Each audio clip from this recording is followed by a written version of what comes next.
ప్రేమ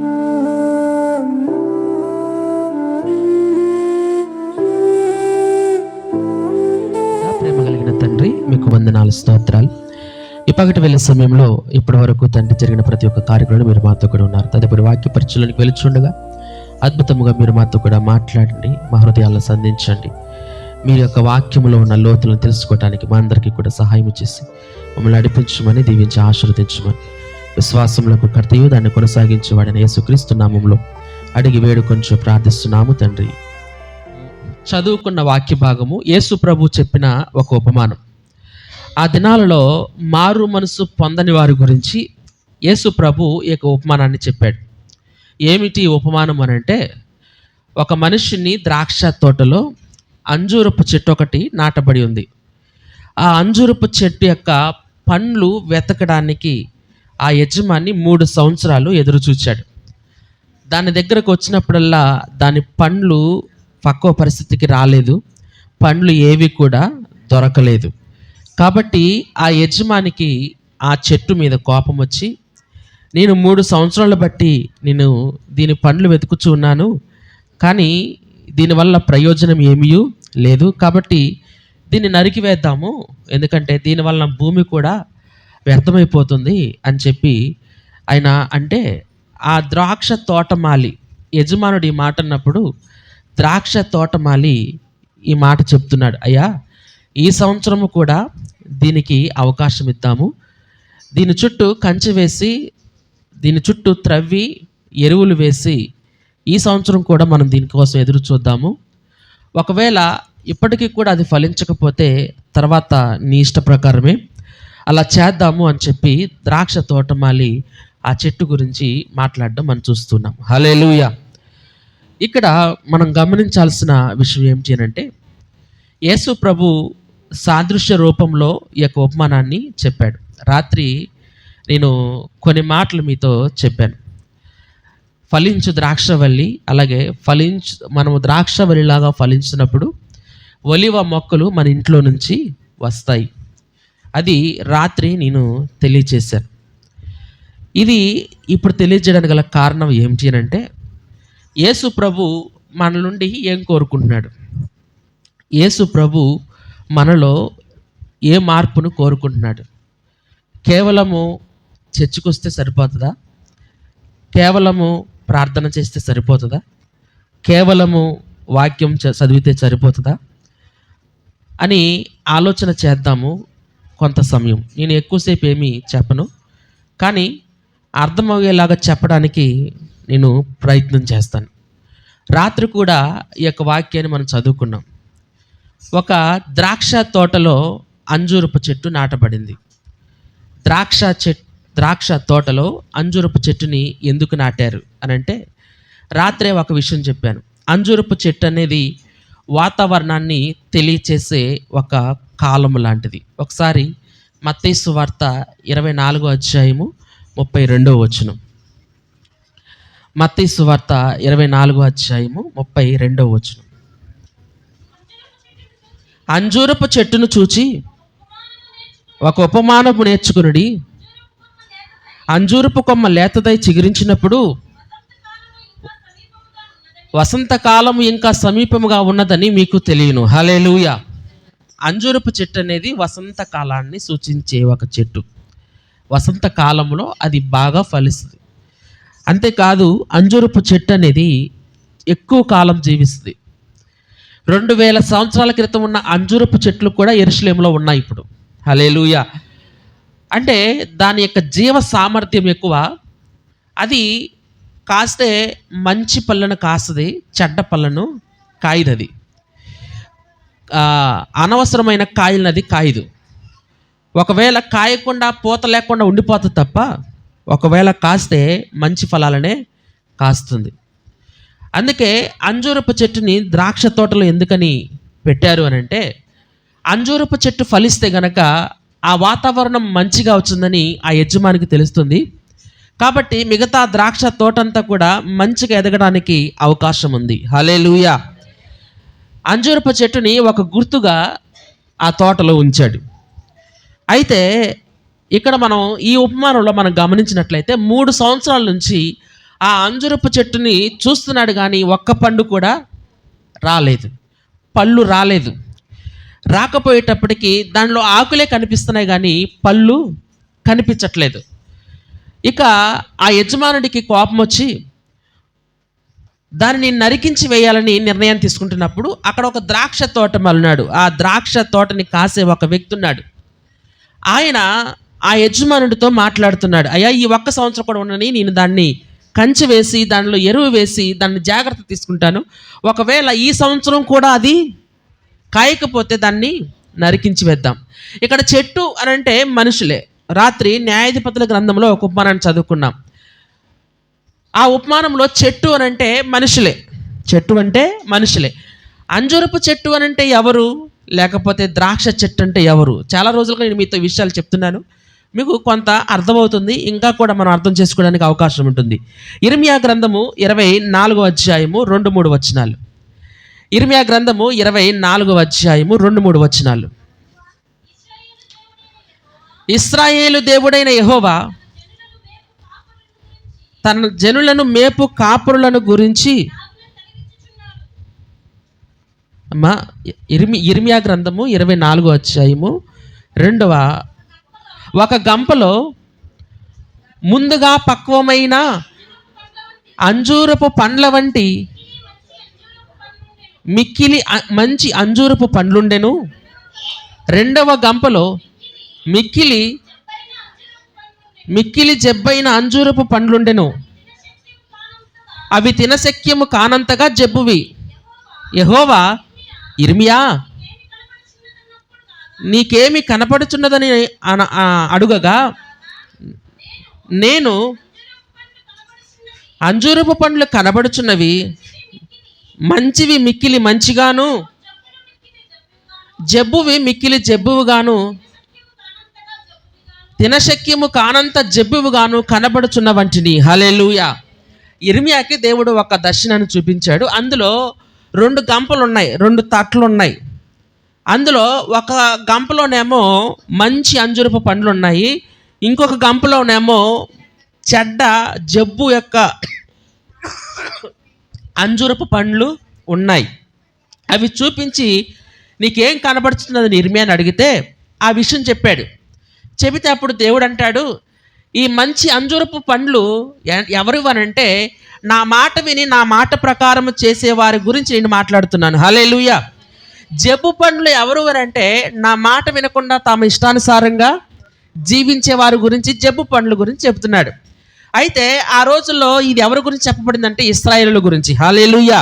కాబట్టి ఇశ్రాయేలీలు అంజూరపు పండు అంటే ఇశ్రాయేలు జాతికి సంబంధించింది. దేవుని నామానికి మహిమ కలుగును గాక.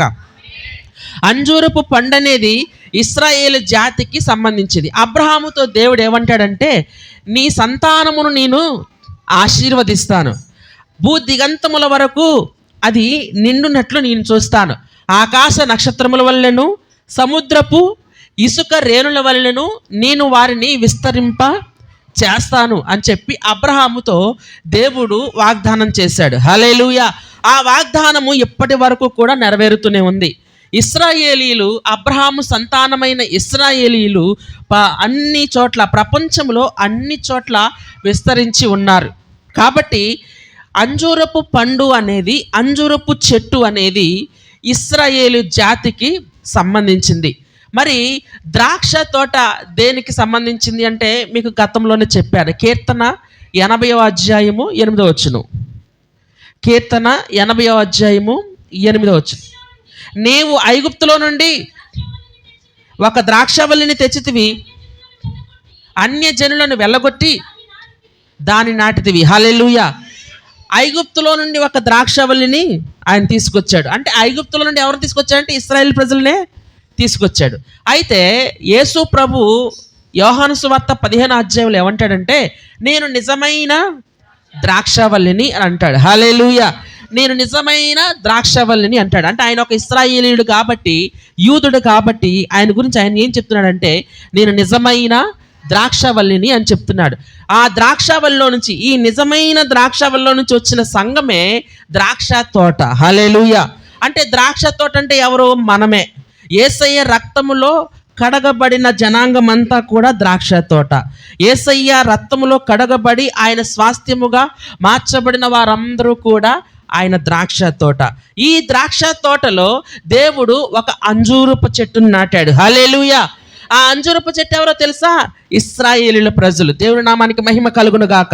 ఎవరైతే ఇంకా యేసు ప్రభువుని నమ్మలేదో, ఎవరైతే ఇంకా మెస్సీ గురించి ఎదురు చూస్తూ ఉన్నారో, ఎవరైతే యేసు ప్రభువును త్రోసివేశారో, ఎవరైతే యేసు ప్రభు కంటే ముందే దేవుని జనాంగముగా పిలువబడ్డారో, ఆ ఇశ్రాయేలు యొక్క జనాంగము అంజూరపు చెట్టుతో పోల్చబడింది. హల్లెలూయా, హల్లెలూయా.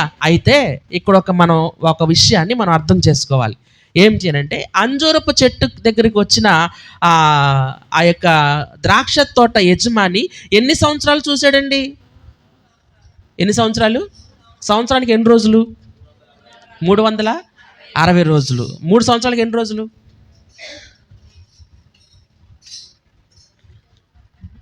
3 సంవత్సరాలకి ఎన్ని రోజులండి? లెక్కేస్తున్నారా? మీ దగ్గర సెల్ ఫోన్ ఉంటే టైప్ చేసేయండి. 1095 రోజులు. హల్లెలూయా. 1095 రోజులు. అంటే నేను ఇంటికాడ క్యాలిక్యులేట్ చేశాను కాబట్టి వెంటనే చెప్పేస్తాను. నాకు కూడా రాదు వెంటనే అడిగితే కనుక. అయితే ఒకరోజు 1000 రోజులు అని చెప్పబడింది దేవుని సన్నిధిలో. అది ఎక్కడుంది అని అంటే కీర్తన 84:10. చదవండి ఒకసారి. కీర్తన 84:10. నీ ఆవరణములో ఒక దినము గడుపుట 1000 దినముల కంటే. ఇప్పుడు దేవుని సన్నిధిలో ఒక దినం అంటే ఎన్ని రోజులు? 1000 రోజుల కంటే ఎక్కువ. 1000 రోజులు లాంటిదన్నమాట. దేవుని నామానికి మహిమ కలుగును గాక. అంటే దేవుని సన్నిధిలో 1000 రోజులు. బయట దేవుని సన్నిధిలో ఒక రోజు అయితే బయట 1000 రోజులు. అర్థమవుతుందా? దేవుని సన్నిధిలో ఒక రోజు అయితే బయట 1000 రోజులు. ఇది ఒక సాదృశ్యం. ఏమండి? సాదృశ్యంగా తీసుకుందాం ఒకసారి. ఇప్పుడు సంవత్సరానికి 360 రోజులు. ఒక రోజు 1000 రోజులు అయితే 3 సంవత్సరాలు అంటే ఎన్ని సంవత్సరాలు అవుద్ది? 3 సంవత్సరాలు అంటే ఎన్ని సంవత్సరాలు అవుద్ది? ఒక రోజు 1000 రోజులు. 3 సంవత్సరాలు అంటే 3000 సంవత్సరాలు అవుద్ది. ఎన్ని సంవత్సరాలు? 3000 సంవత్సరాలు అవుద్ది. అంటే ఒక రోజు ఒక 1000 రోజులు అనుకోండి. ఒక సంవత్సరానికి 1000 సంవత్సరాలు. అలాగే 3000 సంవత్సరాలకి 3 సంవత్సరాలకి 3000 సంవత్సరాలు. ఈ లెక్క అంతా ఎందుకు చెప్తున్నారండి అని అంటారు మీరు. హల్లెలూయా. చిన్నప్పుడు నాకు లెక్కలంటే బాగా ఇష్టం. కానీ ఎందుకు పనికిరావు? నేను చిన్నప్పుడు నేర్చుకున్న లెక్కలో ఎందుకు పనికిరావు? ఒక సూత్రం ఉంటుందండి, a+b² అని. తెలుసా మమ్మీగా? a² + 2ab + b². నిద్రలో అడిగినా సరే చెప్పేస్తాను. అది ఎందుకు రా అంటే ఇప్పటికీ తెలియదు నాకు. నా జీవితంలో దేనికి ఉపయోగపడలేదు ఆ సూత్రం. ఫస్ట్ నేర్చుకున్నది నేనే మా క్లాస్లో. అది ఎందుకు నేర్చుకున్నాను అంటే నాకు ఎందుకు ఉపయోగపడే విధానం లేదు. కానీ బాగా నాకు ఉపయోగపడేది ఏంటంటే వడ్డీ లెక్కలు చెప్పారు. అది కూడా నాకు అర్థం కాదు. మా నాన్న కడతాడండి వడ్డీ లెక్కలు. మన చేతి మీద కట్టేస్తాడు చక్కగా. నేను ఇంకా పెన్ను తీసుకుని సూత్రం రాసుకుని అవన్నీ చేసేటప్పుడు మా నాన్న చెప్పేస్తాడు వడ్డీ లెక్కలు ఏంటో. హల్లెలూయా. అప్పుడు ఆ లెక్కలు అలాగుండి, ఆ తెలివి అలాగుండేది, చదువు అలాగుండేది. ఎందుకు వచ్చిన చదువు నాకు అర్థం కాదు. హల్లెలూయా. దేవుని నామానికి మహిమ కలుగును గాక. అయితే 3 సంవత్సరాలు 3000 సంవత్సరాలుగా మనం అర్థం చేసుకోవాలి. ఇక్కడ యేసు ప్రభు చెబుతున్న సాదృశ్యము 3 సంవత్సరాలు అంటే ఆయన 3000 సంవత్సరాలు చూశాడు కదా. 3000 సంవత్సరాలు అంటే మనం ఎలా అర్థం చేసుకోవాలి? దావీదు ఎప్పుడు రాజయ్యాడు తెలుసా? క్రీస్తు పూర్వం 1000వ సంవత్సరంలో ఆయన రాజయ్యాడు. హల్లెలూయా. దావీదుని ఎందుకని తీసుకున్నారంటే, దావీదు రాజైన తర్వాత ఇశ్రాయేలు పూర్తిగా తన కనాను దేశాన్ని అంతటిని కూడా స్వతంత్రపరుచుకుని ఒక గొప్ప చక్రవర్తిగా దావీదు ఎదిగాడు. హల్లెలూయా. దావీదు రోజుల్లో ఇశ్రాయేలు యొక్క దేశము పూర్తిగా స్థిరపరచబడింది. అర్థమవుతుందా మీకు? దావీదు యొక్క ప్రాంతంలో దావీదు పరిపాలించిన ఆ రోజుల్లో ఇశ్రాయేలు రాజ్యము పూర్తిగా స్థిరపరచబడింది. క్రీస్తు పూర్వం 1110వ సంవత్సరంలో దావీదు రాజయ్యాడు. ఇప్పుడు క్రీస్తుకు ముందు 1000 సంవత్సరాలు ఇశ్రాయేలు రాజ్యం స్థాపించబడింది. హల్లెలూయా. ఇప్పుడు క్రీస్తు తర్వాత ఎన్ని సంవత్సరాలు అయింది? ఇప్పుడు ఎన్ని సంవత్సరాలు అయిందండి? క్రీస్తు పుట్టి ఎన్ని సంవత్సరాలు అయింది? ఇప్పుడు చెప్పాలి. 2024 సంవత్సరాలు అయింది కదా. క్రీస్తు పుట్టిన కంటే కదా క్యాలెండర్ ప్రారంభమైంది. కాబట్టి క్రీస్తు పుట్టిన తర్వాత 2024 సంవత్సరాలు అయింది. అంటే 3024 సంవత్సరాల క్రితం దావీదు రాజయ్యాడు. అర్థమవుతుందా? 3024 సంవత్సరాల క్రితం దావీదు రాజయ్యాడు అంటే 3 సంవత్సరాలు అంటే 3000 సంవత్సరాలు. ఈ 3000 దావీదు దగ్గర నుంచి ఇప్పటి వరకు కూడా 3000 సంవత్సరాలు దాటిపోయింది. 3000 సంవత్సరాలు దాటిపోయింది. ఎవరికి? ఇశ్రాయేలు రాజ్యానికి, ఇశ్రాయేలు దేశానికి 3000 సంవత్సరాలు దాటిపోయింది.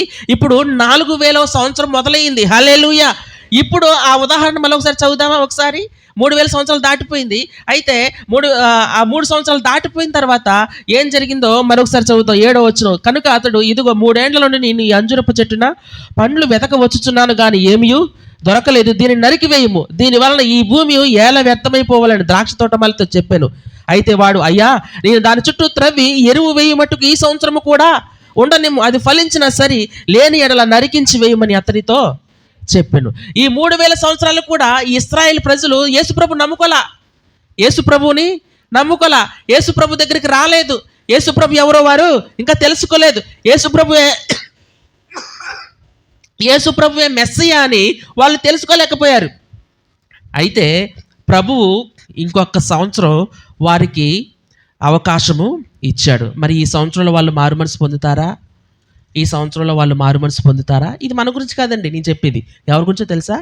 ఇశ్రాయేలు ప్రజల గురించి చెప్తున్నాను. ఒకసారి ప్రకటన గ్రంథం 7వ అధ్యాయం. ప్రకటన గ్రంథము 7వ అధ్యాయము 3 నుంచి 8 వచనాలు. ఈ దూత, మేము మా దేవుని దాసులను వారి నొసళ్ళ యందు ముద్రించు వరకు భూమికైనను సముద్రమునకైనను చెట్లకైనను హాని చేయవద్దని బిగ్గరగా చెప్పెను. మరియు ముద్రింపబడిన వారి లెక్క చెప్పగా వింటిని. ఇశ్రాయేలీయుల గోత్రములన్నిటిలో ముద్రింపబడిన వారు 144,000 మంది. యోధా గోత్రములో ముద్రింపబడిన వారు 12,000 మంది. రూబేను గోత్రములో 12,000 మంది. గాదు గోత్రములో 12,000 మంది. ఆషేరు గోత్రములో 12,000 మంది. నఫ్తాలి గోత్రములో 12,000 మంది. మనష్షే గోత్రములో 12,000 మంది. షిమ్యోను గోత్రములో 12,000 మంది. లేవి గోత్రములో 12,000 మంది. ఇశ్శాఖారు గోత్రములో 12,000 మంది. జబూలూను గోత్రములో 12,000 మంది. యోసేపు గోత్రములో 12,000 మంది. బెన్యామీను గోత్రములో 12,000 మంది ముద్రింపబడిరి. హల్లెలూయా. వీళ్ళెవరో తెలుసా? మనకి శ్రమల కాలం వస్తుంది. మీరు ఎప్పుడైనా ఈ పాట పాడారా? యేసు రాజుగా వచ్చుచున్నాడు, భూలోకమంతా తెలుసుకుంటారు. యేసు రాజుగా వచ్చుచున్నాడు, భూలోకమంతా తెలుసుకుంటారు. రమ్యమైన దేవుడు రవి కోటి తేజుడు, రమ్యమైన దేవుడు రారాజుగా వచ్చుచున్నాడు. యేసు రారాజుగా వచ్చుచున్నాడు. యేసు రాజుగా.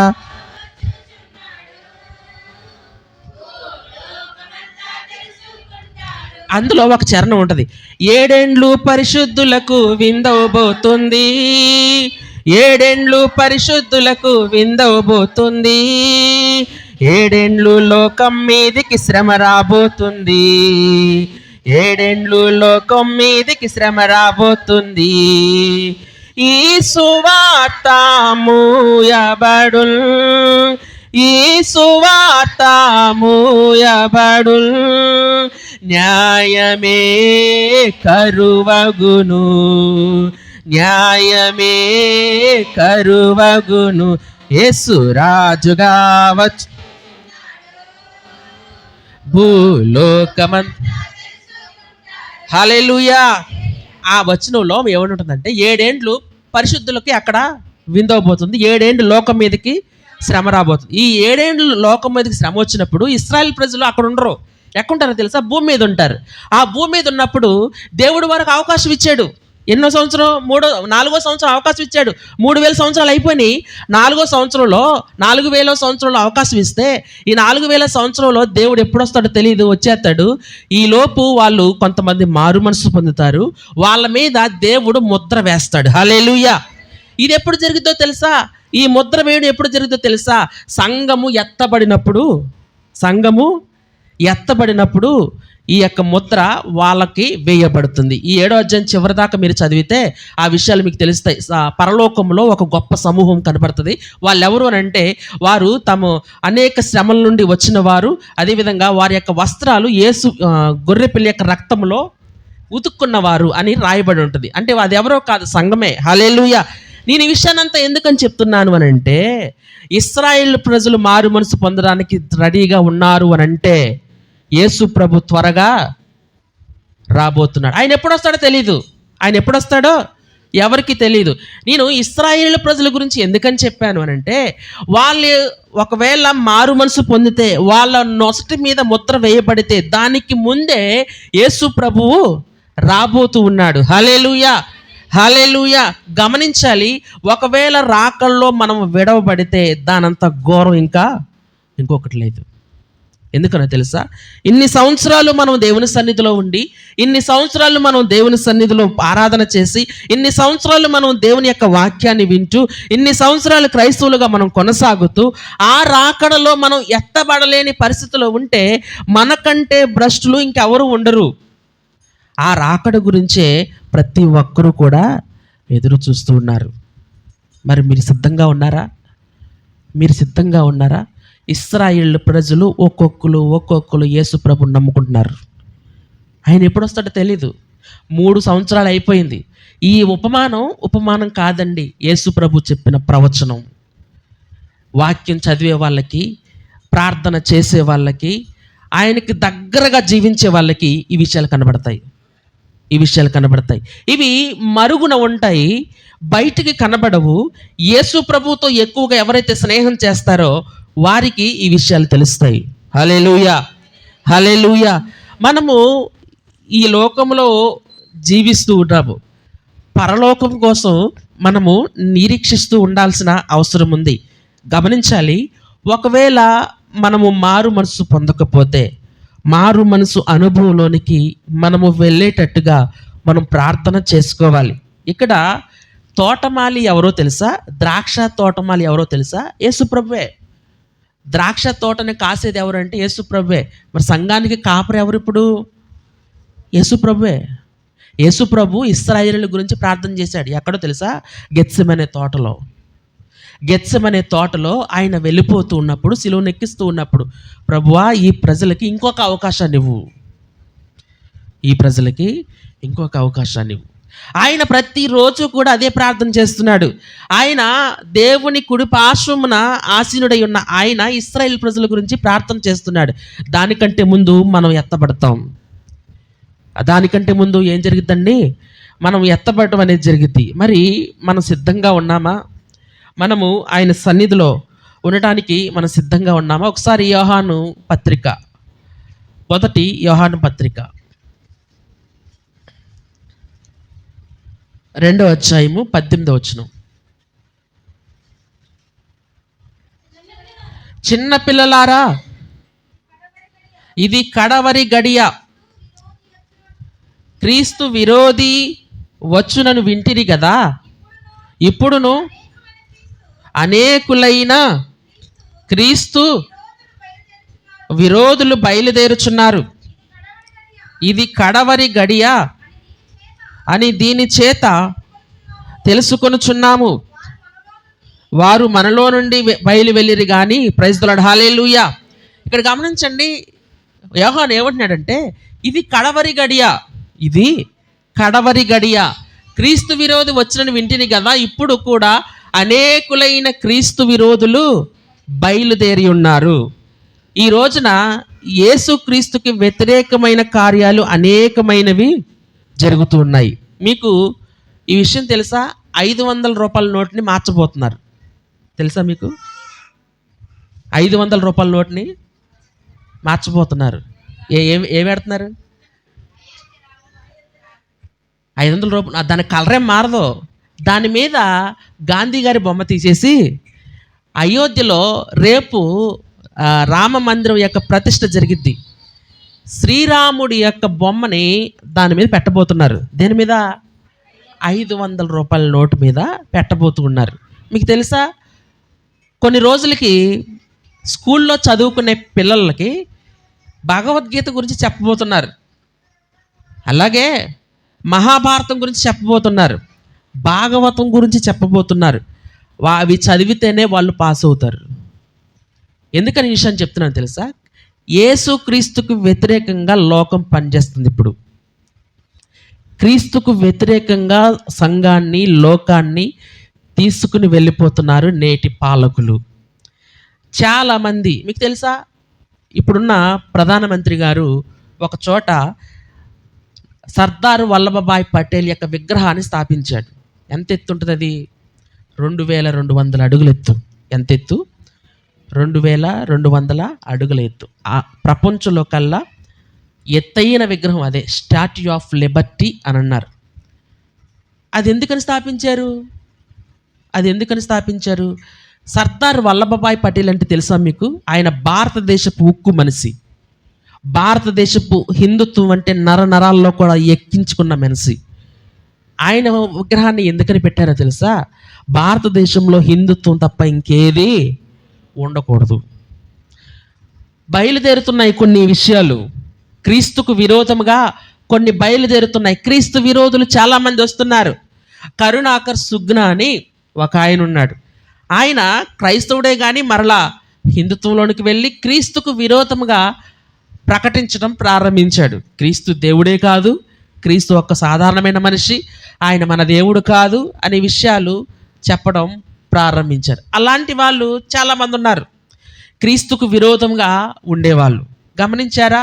ఆ రోజుల్లో దానియేలు, షడ్రకు, మేషకు, అబేద్నెగోల రోజుల్లో నెబుకద్నెజర్ రాజు ఒక పెద్ద విగ్రహాన్ని చేసి ఏమన్నాడో తెలుసా? ఒక మ్యూజిక్ వినబడినప్పుడు మీరందరూ ఆ విగ్రహానికి మొక్కాలి అని అన్నాడు. అప్పుడు ఆ మ్యూజిక్ వినబడినప్పుడు అందరూ కూడా మొక్కేశారు. కానీ ముగ్గురే రాలేదు. ఎవరు వాళ్ళు? షడ్రకు, మేషకు, అబేద్నెగోలు. వాళ్ళు ఎందుకని మొక్కలేదు? దేవుణ్ణి నమ్మారు కాబట్టి వాళ్ళు మొక్కలేదు. ఇప్పటికైనా మొక్కుతారా అంటే వాళ్ళు ఏమన్నారో తెలుసా? మేము ఇప్పటికీ కూడా మొక్కం. మీరు మమ్మల్ని చంపినా చంపకపోయినా ఏది చేసినా మేము మాత్రం దానికి మొక్కం. గమనించాలి, కష్టాల్లో ఉన్నప్పుడే, శ్రమల్లో ఉన్నప్పుడే మన యొక్క విశ్వాసం బయటపడుతుంది. షడ్రకు, మేషకు, అబేద్నెగోలు ఆ రోజు దేవుడు కాపాడాడు. కానీ ఈరోజు దేవుడు కాపాడతాడని గ్యారంటీ లేదు. ఎందుకంటే తెలుసా? దేవుడు ఖచ్చితంగా రాబోతూ ఉన్నాడు. దేవుడు వచ్చే దినాలలో ఇవన్నీ కూడా జరుగుతాయని ప్రవచనాలు ఉన్నాయి. హల్లెలూయా. ఒకసారి లోకాసు వార్త 21వ అధ్యాయము 20వ వచనం నుంచి చదువుదాం ఒకసారి. యెరూషలేము దండ్ల చేత చొట్టబడుట మీరు చూచినప్పుడు దాని నాశనము సమీపమైనదని తెలుసుకొనుడి. అప్పుడు యోదయలో ఉండేవారు కొండలకు పారిపోవలను, దాని మధ్య నుండి వారు వెలుపలికి పోవలను, పల్లెటూళ్ళలోని వారు దానిలో ప్రవేశింపకూడదు. లేఖనములలో రాయబడినవన్నీ నెరవేరుటకై అవి ప్రతి దండన దినములు. ఆ దినములలో గర్భిణులకును పాలిచ్చు వారికి శ్రమ, భూమి మీద మిక్కిలి ఇబ్బందియు, ఈ ప్రజల మీద కోపమును వచ్చును. వారు కత్తివాత కూలుదురు, చెరపట్టబడిన వారే సమస్తమైన అన్య జనముల మధ్యకు పోవుదురు. అన్య జనముల కాలములు సంపూర్ణమగు వరకు యెరూషలేము అన్య జనుల చేత త్రొక్కబడును. మరియు సూర్య చంద్ర నక్షత్రములలో సూచనలను, భూమి మీద సముద్ర తరంగముల ఘోష వలన కలవరపడిన జనములకు శ్రమయు కలుగును. ఆకాశమందలి శక్తులు కదిలింపబడును గనుక లోకము మీదికి రాబోచున్న వాటి విషయమై భయము కలిగి మనుషులు ఎదురుచూచుచు ధైర్యము చెడి కూలుదురు. అప్పుడు మనుష్య కుమారుడు ప్రభావముతోనూ మహామహిమతోనూ మేఘారుడై వచ్చుట చూతురు. ఇవి జరగనారంభించినప్పుడు మీరు ధైర్యము తెచ్చుకుని మీ తలలెత్తుకుని మీ విడుదల సమీపించుచున్నదని. హల్లెలూయా. పరలోకం కోసం నిరీక్షించే ప్రతి ఒక్కరికి విడుదల ఏ రోజో తెలుసా? యేసు ప్రభు వచ్చే రోజు. యేసు ప్రభు వచ్చే రోజు. యేసు ప్రభు వచ్చినప్పుడు కలిగే శ్రమలకి ఎవరూ కూడా భయపడరు. యేసు ప్రభు వచ్చినప్పుడు వచ్చే శ్రమలకి ఎవరు కూడా భయపడరు. యేసు ప్రభు యొక్క రాక కోసం ఎదురు చూస్తూ ఉంటారు. హల్లెలూయా. నేను మొన్న ఈ విషయం చెప్పాను. మన విశ్వాసము యేసు ప్రభు మీద ఆధారపడితే, మన విశ్వాసము యేసు ప్రభు అనే బండం మీద కట్టబడితే ఎటువంటి శ్రమ వచ్చినా సరే మనము కదల్చబడము. ఎటువంటి ఇబ్బంది వచ్చినా సరే మనము కదల్చబడము. యేసు ప్రభు వచ్చి మనల్ని తీసుకుని వెళ్ళేదాకా, లేకపోతే మన యొక్క ఒకవేళ మనమే ముందుగా చనిపోతే ఆ చనిపోయేదాకా కూడా దేవుడు మనల్ని స్థిరంగా ఒకే చోట ఉంచగలడు. హల్లెలూయా. హల్లెలూయా. ఈ విషయాలన్నీ చెప్పడానికి గల కారణం ఏమిటంటే మనం సిద్ధపడి ఉన్నామా? మనం సిద్ధపడి ఉన్నామా? ఒకసారి గమనించండి. ఇంకా లోకం కోసమే మనం ప్రయాసపడుతున్నామా? ఇంకా లోకంలో ఉన్న వాటి కోసమే ప్రయాసపడుతున్నామా? ఇంకా మన యొక్క అవసరతల కోసమే మనం ప్రార్థన చేస్తున్నామా? మనము పరలోకము యొక్క విషయాలను తెలుసుకోవటానికి ఇష్టపడుతున్నామా? మత్తయి సువార్తలో ఒక మాట రాయబడి ఉంటుంది. పరలోక రాజ్యం అంట ఒక మనుషుడు పొలములో కనుగొనిన ఒక ధనమును పోలి ఉంటుందంట. హల్లెలూయా. పొలములో ఒక ధనము ఉంటుంది. అది కప్పి పెట్టబడి ఉంటుంది. దానిని ఒక మనుషుడు కనుగొన్నాడు. ఎలా కనుగొన్నాడో తెలీదు.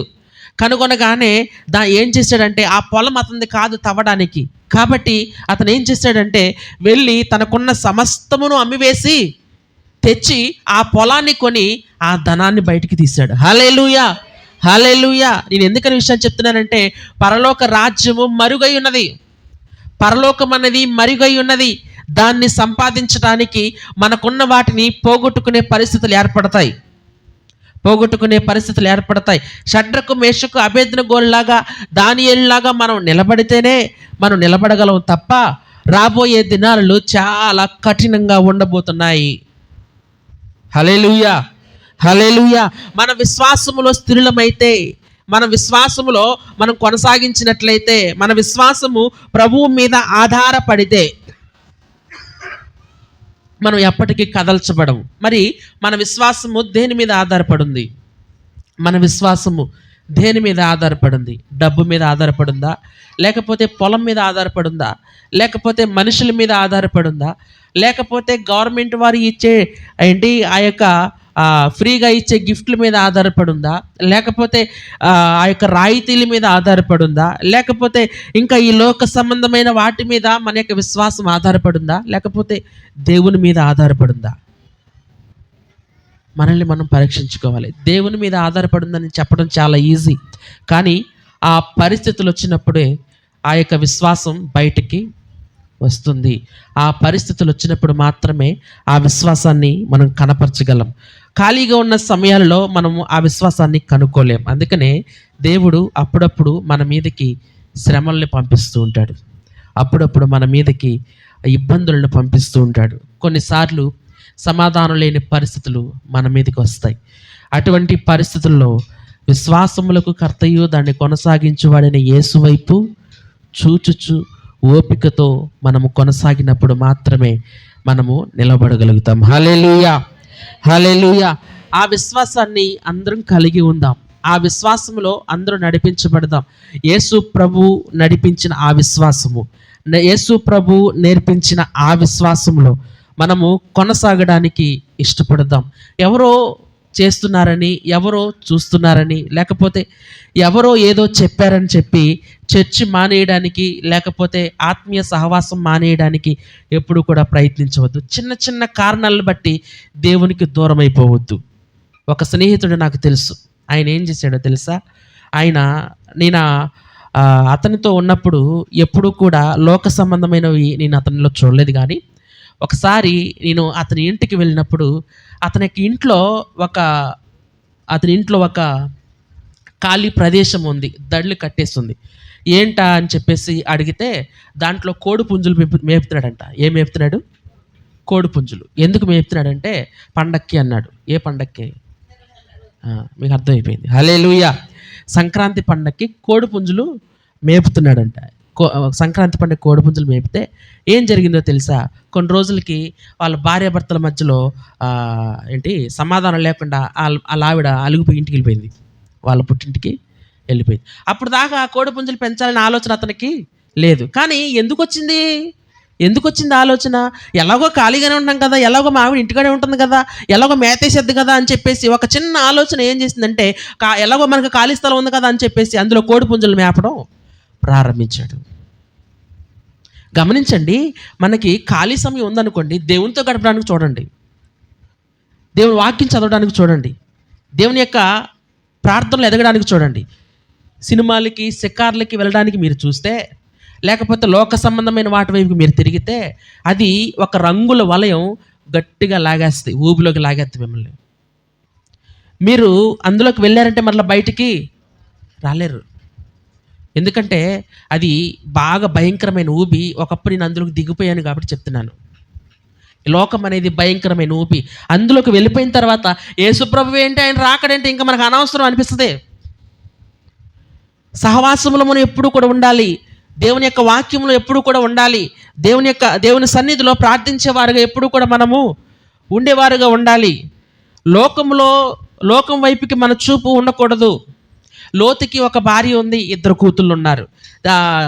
ఆ యొక్క సొదొమ గొమొర్రా పట్టణాన్ని నాశనం చేయడానికి దేవుడు దూతల్ని పంపించినప్పుడు ఆ దూతలు లోతు భార్యని, తన యొక్క 2 కుమారులని, తన యొక్క 2 అల్లుళ్ళని కూడా తీసుకుని రమ్మని చెప్పి లోతుతో అంటే, అతని 2 అల్లుళ్ళు కూడా రాలేదు. తన యొక్క భార్య తనతో పాటు వచ్చింది, తన యొక్క 2 కుమారులు తనతో పాటు వచ్చారు. వీళ్ళు వచ్చేస్తూ ఉంటే దేవదూతలు ఒక మాట చెప్పారు, మీరు వెనక్కి తిరిగి చూడొద్దు, వెనక్కి తిరిగి చూస్తే అక్కడికక్కడే మీరు ఉప్పు స్తంభమై నిలబడతారని చెప్పేసి అంటే, లోతు భార్యకి ఏమనిపించిందంటే వెనక్కి తిరిగి చూడాలనిపించింది. ఏమైపోయింది? ఉప్పు స్తంభం అయిపోయింది. ఏంటి ఇలా తిరిగి చూస్తే ఉప్పు స్తంభం ఎందుకు అయిపోవాలి? అసలు ఉప్పు స్తంభం ఎందుకు అయిపోవాలి? అలా తిరిగి చూస్తే ఎందుకు అయిపోవాలండి? చూసిందే కదా, కళ్ళతోనే కదా చూసేది, దాంట్లో పెద్ద ఇబ్బంది ఏముంది అని అంటే దేవుడికి ఇబ్బందే. హల్లెలూయా. ఎందుకని చూసింది లోతు భార్య? ఎందుకని చూసింది? కనీసం తన పేరు కూడా రాయలేదు బైబిల్లో. లోతు భార్య అన్నారు. అబ్రహాము భార్య పేరేంటి? ఇసాకు భార్య పేరేంటి? యాకోబు యొక్క భార్యల పేరేంటి? లేయా, రాహేలు. యోసేపు యొక్క భార్య పేరేంటి? చూసి చెప్తూ ఉంటారా? Praise the Lord. హల్లెలూయా. కానీ లోతు భార్య పేరేంటి? తెలీదు. వెనక్కి ఎందుకు చూసింది? పాపం ఇష్టమైన కొండలు ఏమి ఉంటాయి అక్కడ, బంగారపు కొండలు ఏమి ఉంటాయి, లేకపోతే ఏదో బంగారం ఉంటుంది వాళ్ళ ఇంట్లో. ఆస్తంతా కూడా ఎక్కడుందంటే సొదొమ గొమొర్రా ప్రాంతంలోనే ఉంది.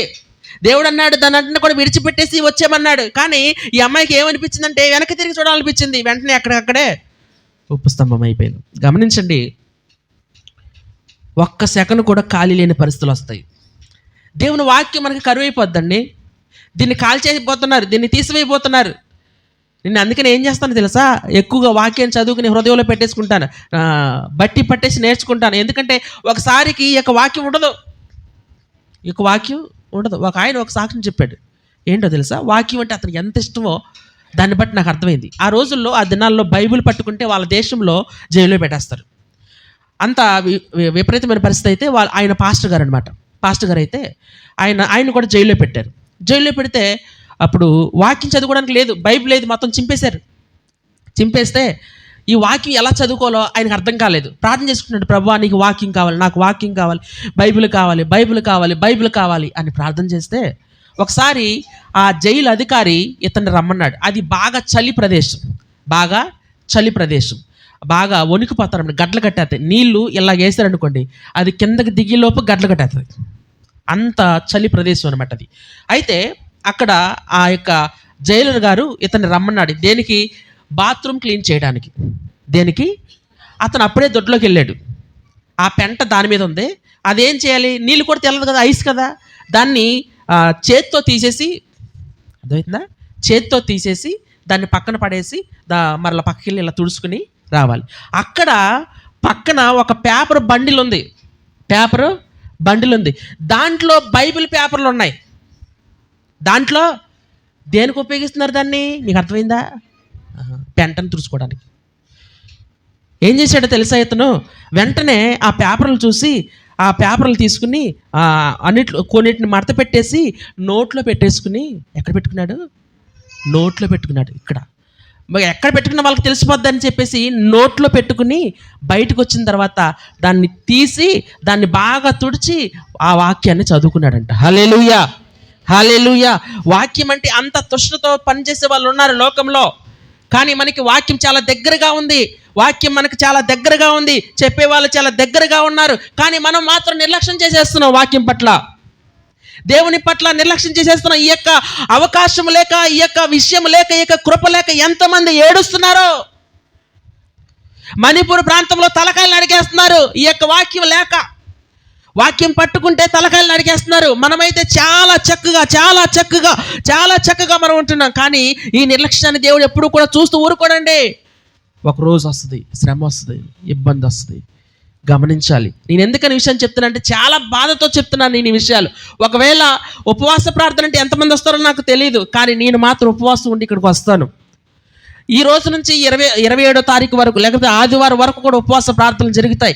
దయచేసి మీరు దేవుని దృష్టిలో పెట్టుకోండి. హల్లెలూయా. దేవుడు మమ్మల్ని ఆశీర్వదించలేదంటే దేవుడిచ్చిన వాక్యాన్ని చదవకుండా ఆయన ఎలా ఆశీర్వదిస్తాడు? దేవుడిచ్చిన చర్చిని చూడకుండా, దేవుడిచ్చిన చర్చిలో మీరు ప్రార్థన చేయకుండా దేవుడు మిమ్మల్ని ఎలాగ ఆశీర్వదిస్తాడు? ఆయన ఆశీర్వదించడానికి ఆయన నరుడు కాదు, ఆయన దేవుడు. మనల్ని యొక్క హృదయాన్ని చూసి ఆయన ఆశీర్వదిస్తాడు. హల్లెలూయా, హల్లెలూయా.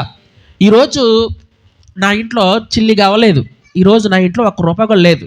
కానీ నేను చాలా సంతోషంగా ఉన్నాను. ఎందుకని తెలుసా? వాక్యం నా హృదయంలో ఉంది. ఇది ఉంటే ఎన్ని కోట్లున్నా, ఎన్ని కోట్లు నష్టపోయినా, ఎన్ని అప్పుల బాధలున్నా అవేవి మనకు పట్టవు. ఇది ఉంటే 1,000,000 వజ్రాలతో సమానం ఈ వాక్యం. పాట పాడతాం మనం, జుంటెతేనే దారుల కన్నా. బా, ఎంత బాగా పాడతాం. క్రైస్తవులంట అబద్ధాలు ఆడరంట, అబద్ధాలు పాడతారంట. అబద్ధాలు పాడతారు. యేసునామం జుంటెతేనే దారుల కన్నా యేసునామమే మధురం అన్నప్పుడు మరి దీన్ని ఎంతవరకు మనం భుజిస్తున్నాం? యేసునామం అంటే యేసు వాక్యమే. ఎంతవరకు దీన్ని చదువుతున్నాం? ఎంతవరకు దీన్ని వింటున్నాం? ఆలోచించండి.